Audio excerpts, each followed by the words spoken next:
പ്രകാശമേ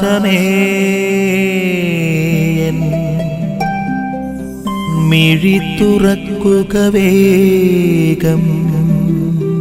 ഈശോമിശിഹായ്ക്ക് സ്തുതിയായിരിക്കട്ടെ. സ്നേഹമുള്ളവരെ, വചനദീപ്തി എന്ന വചന വിചിത്രത്തിലേക്ക് സ്വാഗതം. ഇതാണ് എൻ്റെ കൽപ്പന: ഞാൻ നിങ്ങളെ സ്നേഹിച്ചതുപോലെ നിങ്ങളും പരസ്പരം സ്നേഹിക്കണം. സ്നേഹിതർക്ക് വേണ്ടി ജീവൻ അർപ്പിക്കുന്നതിനേക്കാൾ വലിയ സ്നേഹമില്ല.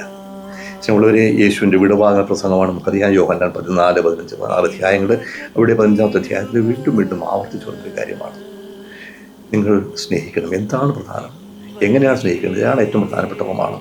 ഒരുപാട് പ്രമാണങ്ങളുണ്ടായിരുന്നു. 613 എന്ന് പറയും പരിസേയരുടെ നിയമപ്രകാരം.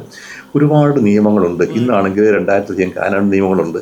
ഒരുപാട് നിയമങ്ങൾ സഭയിലുണ്ട്, സമൂഹത്തിലുണ്ട്. പക്ഷേ ഏറ്റവും പ്രധാനപ്പെട്ട ഒരു പ്രമാണം ഇതാണ്: ഞാൻ നിങ്ങൾക്ക് നൽകുന്ന കൽപ്പന. എന്താണ്? ഞാൻ നിങ്ങളെ സ്നേഹിച്ചതുപോലെ പരസ്പരം സ്നേഹിക്കണം. ജീവൻ ത്യജിക്കുന്നവരെ, സ്നേഹിതന് വേണ്ടി ജീവൻ ത്യജിക്കുന്നതിനേക്കാൾ വലിയ സ്നേഹമില്ല. അപ്പോൾ സ്വന്തം ജീവൻ സഹോദരന് വേണ്ടി കൊടുക്കാൻ തയ്യാറാകുന്ന അത്രമാത്രം ആഴമുള്ളതായിരിക്കണം സ്നേഹം. അതാണ് യഥാർത്ഥ നിയമം, ആ പ്രമാണം. അപ്പോൾ ആ ഒരു പ്രമാണമാണ് ക്രിസ്തു ശിഷ്യനും എല്ലാ മനുഷ്യരും അനുവർത്തിക്കേണ്ടത്. അങ്ങനെ ജീവിക്കാൻ സാധിച്ചിരുന്നെങ്കിൽ എത്രയോ സന്തോഷപ്രദമായിരുന്നു. ഈ ഭൂമി തന്നെ പർദീസയാകുമായിരുന്നില്ലേ? യേശു നൽകിയ ഈ പ്രമാണം: ഞാൻ നിങ്ങളെ സ്നേഹിച്ചതുപോലെ നിങ്ങളും പരസ്പരം സ്നേഹിക്കണം.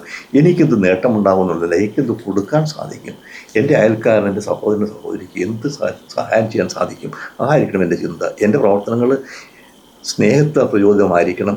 സ്നേഹം സ്വയം ദാനം ചെയ്യുന്നതാണ്. അപ്പോൾ യേശുവിൻ്റെ ആ മാതൃക നമുക്ക് പ്രചോദനമാകട്ടെ. ഇതായിരിക്കണം ക്രൈസ്തവൻ്റെ മുഖമുദ്ര.